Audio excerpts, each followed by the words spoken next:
Salut à tous et à toutes et bienvenue sur cette vidéo. Je suis Yohan Toko, agripreneur self-made man et je suis ravi de vous accueillir pour cette nouvelle vidéo. Dans cette vidéo, n'est-ce pas, je vais partager avec vous deux thèmes et vous présenter la différence entre ces deux thèmes, surtout toi qui veux te lancer dans l'entrepreneuriat, peu importe le domaine d'activité dans lequel tu vas aller t'insérer, peu importe le secteur dans lequel tu veux te lancer.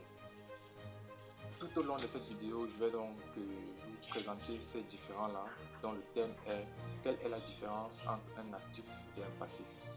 Cette vidéo est spécialement pour toi qui veux te lancer dans l'entrepreneuriat. Que tu sois élève, que tu sois étudiant ou alors que tu sois déjà en activité, genre tu as un salaire à la fin du mois, cette vidéo est également pour toi. Et que lorsque tu fais cette activité, tu ne te plais pas, tu n'es pas à l'aise en fait, tu veux pouvoir être à ton propre poste, tu veux pouvoir être autonome. Si tu es cette personne, alors cette vidéo est pour toi. Et si tu es étudiant ou élève et que être employé ne te plaît vraiment pas, si tu veux vraiment être autonome, si tu veux être à ton propre compte, cette vidéo est spécialement pour toi. Alors regarde cette vidéo jusqu'à la fin, laisse-moi un commentaire, surtout avant de me laisser un commentaire, abonne-toi si tu es sur YouTube, aime la page si tu es sur Facebook et même encore sur Instagram. Partage au maximum, laisse-moi un commentaire. Il est important que nous puissions faire connaissance et que nous puissions avancer, pouvoir changer, n'est-ce pas, nos mentalités, afin de pouvoir changer, n'est-ce pas, ce qui est visible. Parce que lorsqu'on change ce qui est invisible, on change également ce qui est visible. On ne peut pas s'aimer les graines d'orange et après récolter les avocats, c'est impossible. Donc nous devons changer notre manière de penser. Alors, la différence fondamentale qu'il y a entre un actif et un passif est que l'actif est un ensemble de biens et de créances qui s'apprécient avec le temps. Et à un certain moment, on n'a plus besoin de travail pour pouvoir être à l'aise grâce à notre actif. Je vais prendre un exemple pour mieux vous faire comprendre ce que c'est un actif. Un actif, n'est-ce pas, c'est après avoir acheté un terrain il y a peut-être 5 ans ou 10 ans et que tu veux revendre ce terrain dans notre contexte actuel présentement. Si tu avais par exemple acheté le terrain à 3000 m² ou 5000 m², ça fait 5 ans ou 10 ans, ce qui est sur le même mètre carré ne va plus coûter 5000 ou 3000. Ça dépend dans la zone où tu t'es positionné pour pouvoir acheter ton terrain. Tu vois que ton terrain a pris de la valeur. Voilà pourquoi je dis qu'un actif est un ensemble de biens et de créances qui s'apprécient. Donc ton terrain a pris de la valeur pendant un temps qui n'était pas actif. Pourquoi ton terrain a pris de la valeur pendant ce temps? Ton terrain a pris de la valeur pendant ce temps. Je vais répondre également à cette question. Tout simplement parce que il y a eu des constructions autour de ton terrain. Il y a eu des centres de santé, il y a des lycées, il y a des collèges, il y a des personnes qui vivent et aussi un trafic. Les voitures entrent, les motos sortent et tout ça là. Donc du coup, le même prix que tu as acheté ton terrain il y a 5 ou 10 ans ne sera plus le même prix que tu pourras le revendre actuellement. Là, c'est un actif, ça a pris de la valeur en fait. Je ne sais pas si on se comprend un peu quand je parle d'actifs. Voilà pourquoi je vous dis que si vous voulez vraiment vous lancer en entrepreneuriat, oubliez les définitions du dictionnaire, oubliez les définitions qu'on vous donne à l'école là. Ce sont les définitions qui vont te permettre juste d'avoir un salaire après que tu finis ta formation. Prends cette définition, adapte-la sur mes vidéos.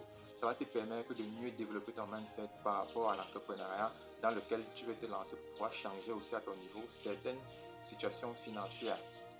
Donc, là, c'est un exemple de ce que c'est qu'un actif. Je vais prendre un autre exemple et ensuite vous présenter également ce que c'est qu'un passif et les exemples qui constituent, n'est-ce pas, cet ensemble de passifs. Donc, le deuxième exemple pour un actif, bien évidemment, est une personne qui décide d'acheter son véhicule pour pouvoir le transformer en taxi. Je veux dire, est en train d'acheter un actif. Le taxi sera un actif qui va générer des gains. S'il achète par exemple son taxi à 1,5 million, il fait tous les papiers, l'assurance, les vignettes et autres, tout ce qu'il faut à 500 000. Il a ses 2 millions, il achète un taxi. Au bout de 6 mois, il a 1,5 million qu'il a pu, n'est-ce pas, travailler. Au bout de autres 6 mois, ça fait 12 mois, n'est-ce pas, il a ses 3 millions. Ça fait qu'il met d'abord son capital d'investissement de côté. Il a aussi son bénéfice qui est au moins d'1 million. Ça fait que sur les 5 années qui vont suivre, il pourra utiliser le même taxi et avoir 3 millions chaque année. Au bout de 2 ans, il sera encore obligé d'acheter peut-être même encore 6 autres actifs parce qu'il connaît déjà comment son business fonctionne. Du coup, c'est un actif. Ça génère de l'argent régulièrement. Ça génère de l'argent. Donc, j'espère que vous comprenez un peu bien ce que je suis en train de dire comme étant actif. Maintenant, nous allons parler du passif. Le passif n'est pas très différent de l'actif en termes de définition, mais en termes de compréhension et d'implémentation.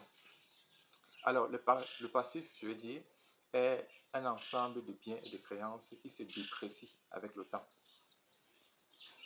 Lorsque vous avez votre véhicule et que ce véhicule vous sert juste à aller au travail le matin, je dis bien, lorsque vous avez un véhicule et que ce véhicule ne vous sert que d'aller au travail le matin et de rentrer le soir, ce véhicule est un passif. Lorsque vous partez en banque, prêtez de l'argent pour construire votre maison, où vous allez rembourser sur 20-25 ans, vous êtes en train d'investir dans du passif. Ça ne va rien générer en termes de gains. Je vais prendre les 2 exemples que j'ai pris pour vous présenter ce que c'est qu'un passif.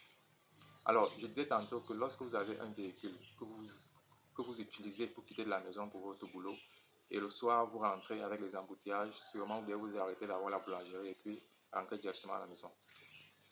Alors, ce véhicule est un passif. Pourquoi? Parce qu'il vous fait dépenser en carburant.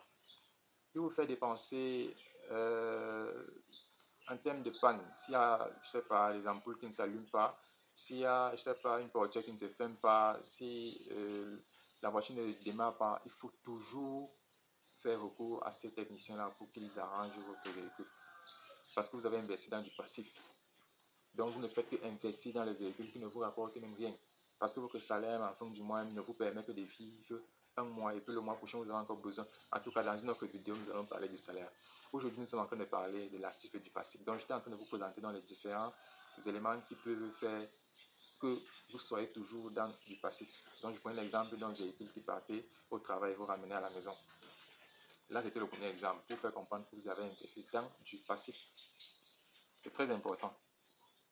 Donc, le deuxième exemple est tout simplement celui qui achète un écran de placement. Tu as ton salaire et puis tu décides d'acheter un écran de placement. C'est que tu investis dans du passif. Si tu as aimé cette vidéo, abonne-toi, laisse-moi un commentaire. Surtout, ciao, ciao.